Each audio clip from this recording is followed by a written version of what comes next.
So here we are again on the Manana server, and welcome to another Let's Play. It's also 1.16 here, so let's hop right into the nether.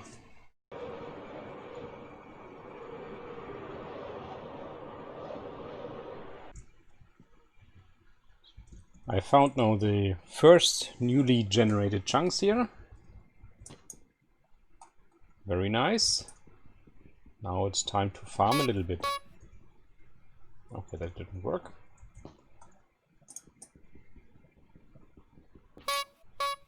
Okay.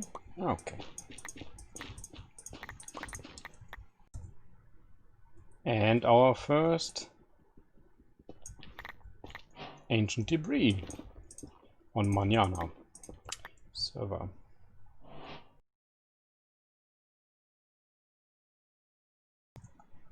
And I also found a bastion. Of course, I wanted to get the gold as well in the center. Thought it's an easy thing. I was confident, but then the situation escalated. And the big question is, did I survive this time? Yeah. Hold your guess. I will solve the riddle later on.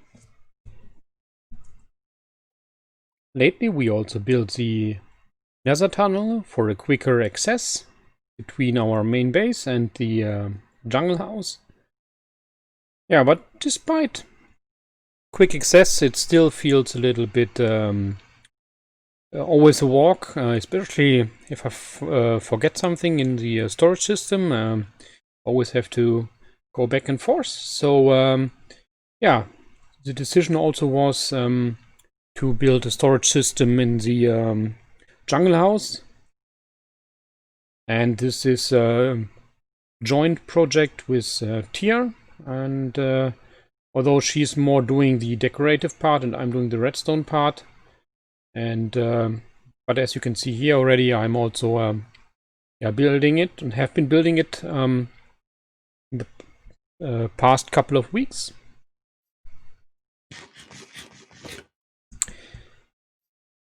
Yeah, and if we look now, here's the state here. Here we see it from the top. This is like decorated a little bit. And down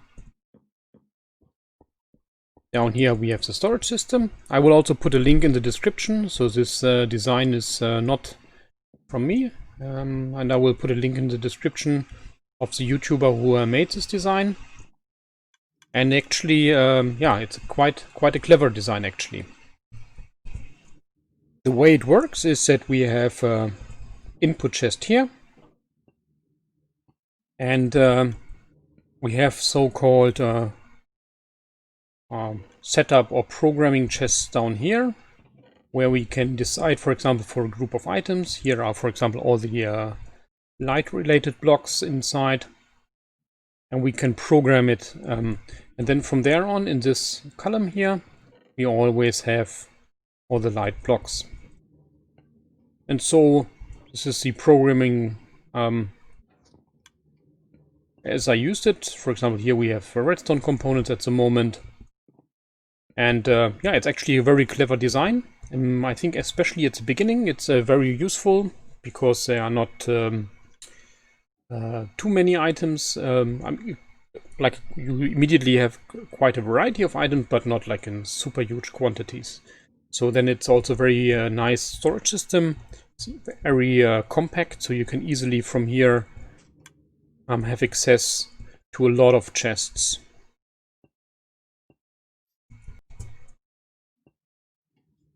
Yeah, and it's also working extremely fine. Was a bit wondering at the beginning. I can show you how the system works down here. That it might be a little bit too slow, but actually it's keeping up with all the stuff we put in there very easily. So here you can see the minecart, and it's currently delivering some items. Now it's slowly making its way back, which is like a clock. So here we the minecart will pick up new items from the input chest, and then it will go on the way. It will go under all the programming chests, And the one which has the items in there, the item will be taken out because it's a minecart with hopper. And yeah, then this is then marked, the single strength drops, and yeah, some more magic is happening, but yeah, all in all, it's a very compact design, actually. I think it's like you see the chest already, and then you have just a footprint of 4 actually outside. Very, very compact, and yeah, I like it, especially since Mojang is printing blocks like there's no tomorrow. Just something like a system like that, where you have configured a lot of blocks, yeah, makes it very, very compact, and it's not required to run or to have a super huge storage system where you have to run 100 blocks to get something specific. Yeah, all in all, I like it a lot. We also have an unfinished project. Maybe you can remember.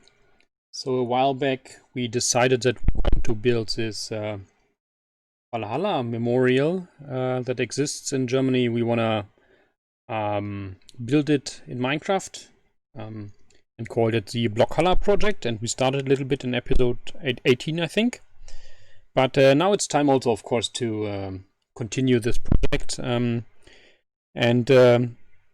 Yeah, I did a bit more research because the dimensions of the building weren't too obvious. Spread the information in the internet, so I found some old documents showing the dimensions, and roughly I were able to calculate the meters of the build, and then now we assume 1 meter is 1 block. And this gives us the approximate dimensions of the build we're gonna go for. And yeah, so today I want to at least get the foundations of the columns done, at least, and also the roof. For the roof, it's showing like a blue-greenish, more greenish tone. I guess it's some kind of brass or copper, a little bit weathered, and yeah, I thought about dark prismarine actually to use for that, dark prismarine slabs to use for that roof. And I hope it's gonna turn out good. Let's go.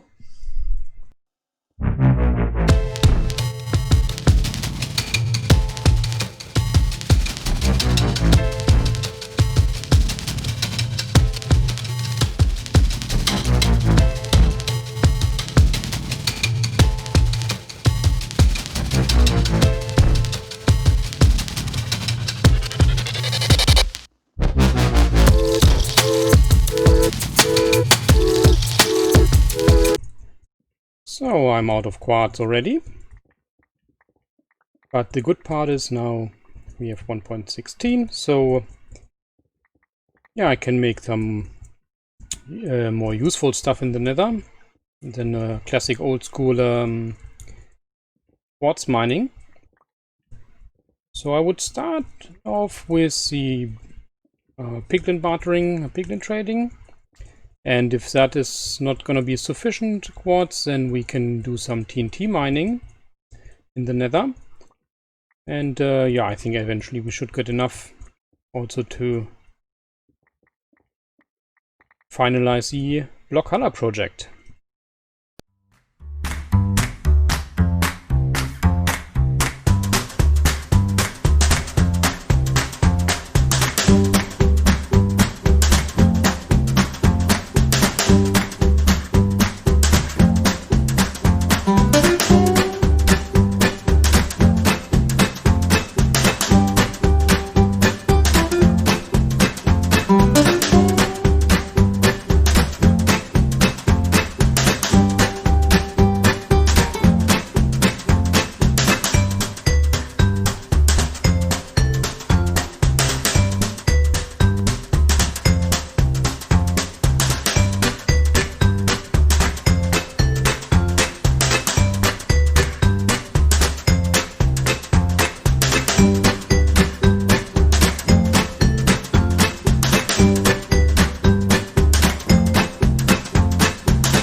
The bartering station is done now, and I brought quite some shulker boxes. I'm really hoping now for some loot. And also I brought some gold. I dismantled or replaced beacon gold with emerald blocks. So yeah, that's gonna be interesting. So the bartering should start now. Wow.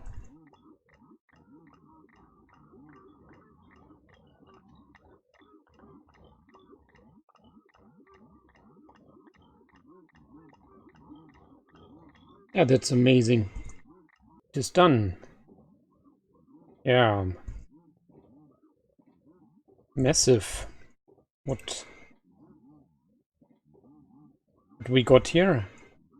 I'm just imagining what happens if we would hook this up to a gold farm. Yeah, pretty good. I'll have to sort it now a little bit. And then I have to check again on my quartz balance.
So here we have a bit more from the front. So we added a little bit of bone blocks here, giving these 3 stripes that we also have in the original. And also here we added some of this chiseled quartz just to give it a bit more texture. And eventually I also decided to go for this roof here. What's the block called? Yeah, not for the dark prismarine, for the regular prismarine, because this dark prismarine as well as the warped block that I tried, they are too strong in color. But this prismarine brick slab, yeah, made it so that it's I think at least the color quite close to the original. What's missing now, of course, is the very front here is a bit different on the original, so that needs to change, and also we need to have some windows here in the roof. But yeah, maybe it doesn't look as much, but it took already a long time building this again, and yeah, so that's why it's already it for this time. And we end the episode, of course, by handing out an award. And this episode's award goes to Eusebius. So Eusebius was cheering up one of my latest songs I did and published on the channel, but also he was yeah, on the Neroland server. He was getting me involved in one of the games, the tech game. actually, and I always wanted to join, but I never really did, and he just kind of pushed me into it, and but it's good. So yeah, I'm happy about that, and that keeps me going. Thank you very much, and congratulations for the shoe award. Thank you very much for watching, and see you next time. Bye bye.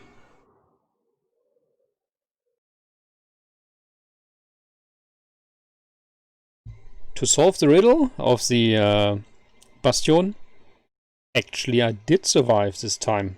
I got lucky. In a rush, I jumped into the lava pool.